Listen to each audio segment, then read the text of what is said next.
Welcome everyone, Sandra Alexei from Game Changer and from my personal muse.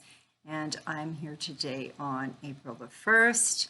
And I want to thank you for taking your time to listen. I'm going to be talking about the changes that are happening in the cosmos. Okay? Wow. So we have been through some real life-changing major shifts right in 2020. It all started January 11th and 12th with the big conjunction. And then we had the chaotic March, the lockdown, with permanent changes. Now we get to embrace a very potent super full moon at 18 degrees of Libra on April the 7th, 2020. This super moon will be very intense, so be really mindful, be really aware of your emotions, especially if you're in enclosed quarters. Okay, so be your own observer. Don't react, try to respond. It's a beautiful pink moon, and pink is about love. Love of self first, as that is your most important relationship is with yourself. Full moons are great for revealing and illuminating everything that you personally need to see in your life. It's like a huge big flashlight, okay, that shines down on specific areas of your life. Now, the area of your life, how do you find it? Well, you check to see what house in your natal chart this moon is giving you the message for, and it'll tell you what it's kind of about. So 2020 is a very powerful year. And again, I said we started off January 11th and 12th with a big game changer conjunction. And that's going to color our whole year. Okay. It's about waking up and going within to discover more about self during these changing times. Now we have 3 very powerful dates for a Jupiter-Pluto conjunction. I want you to write them down, okay, because they're important. And actually, April the 4th is the first one. That's why I'm doing the video now, before April 7th, the moon. The next one is June 30th and November 13th.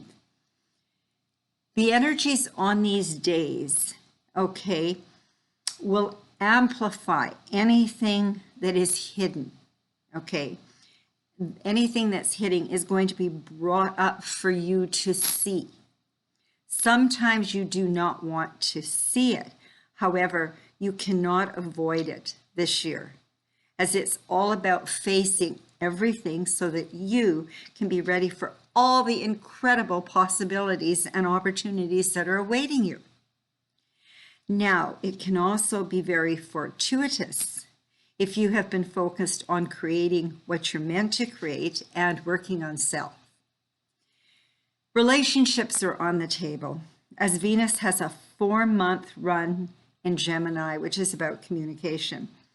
So from April the 3rd to August the 7th, it's going to retrograde in there for some time, but I'll address that in another video, and I'm going to address relationships themselves. Now remember that Venus rules Libra, that's where this full moon is, and Venus is about love, relationships, beauty, self-worth, self-esteem, harmony, prosperity, and abundance. Also, Mercury moves into Aries on April the 11th, okay? So we're going to get more clarity, because while it was in Pisces for February and March, it can be confusing. It can be kind of cloudy, a little bit of delusion. Right now, you're to focus on nurturing self and releasing anything that does not support or enhance your life. So what is the cosmos teaching you with these incredible international experiences? Well, Pluto demands a surrender. However, if brave enough, there is a healing energy, the force of rebirth. These are the questions, because Pluto has been working since 2007, 2008. Now we're peaking. Do you feel you are transforming and redefining yourself? If you are, how?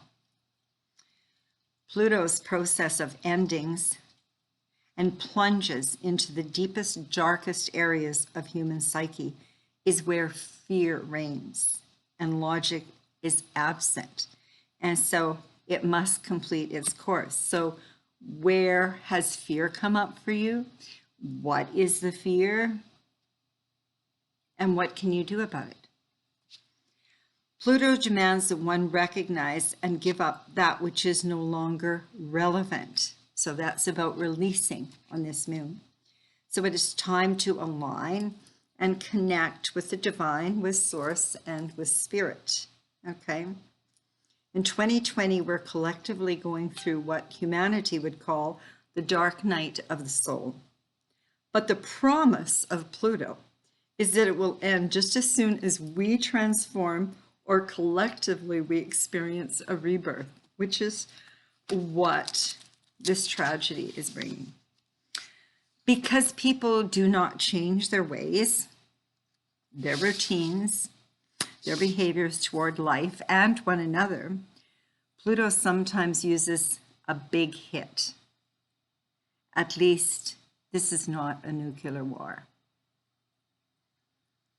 With the social isolation, it's very interesting how some relationships have strengthened. Some people are working on themselves, and others turned into domestic violence. The questions regarding relationships: is it a relationship of convenience?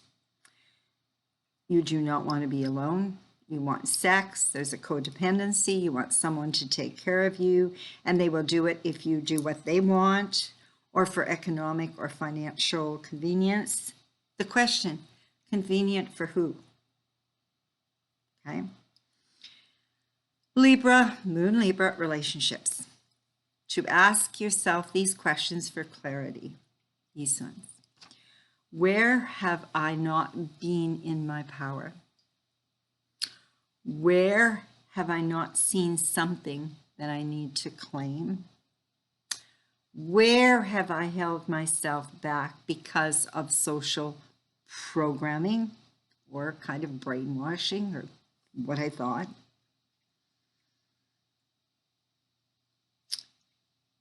What did I not claim? And this is a big one because I'm going to do a whole section on this. What did I not claim in previous lifetimes? Power wasn't untapped. So, my work, self-discovery, what Game Changer is all about, I am to call it back and embrace my soul brilliance, find purpose and meaning, and fulfill my potential. It's about self-mastery. That's the new energy, the big wake-up call, which we are to answer. How are you showing up energetically? Time to release what you identified that you needed to release and embrace the new. Write your list out and burn it. Go under the light of the full moon, the beautiful pink full moon, and enjoy. Many blessings and much love. Hope you enjoyed the video and would consider subscribing to the YouTube channel. If you do not have a copy of the book Game Changer, I would suggest you order one. You can watch the synoptic videos on each chapter that gives you a feel for the book. There's lots of interactive exercises for you to complete in the self-discovery of chapter 1. Please share, and I suggest you consider having a session or a reading during these pivotal times. And thank you so much, and welcome this energy. Make the changes, and there will be lots of opportunities and possibilities for you. Much love.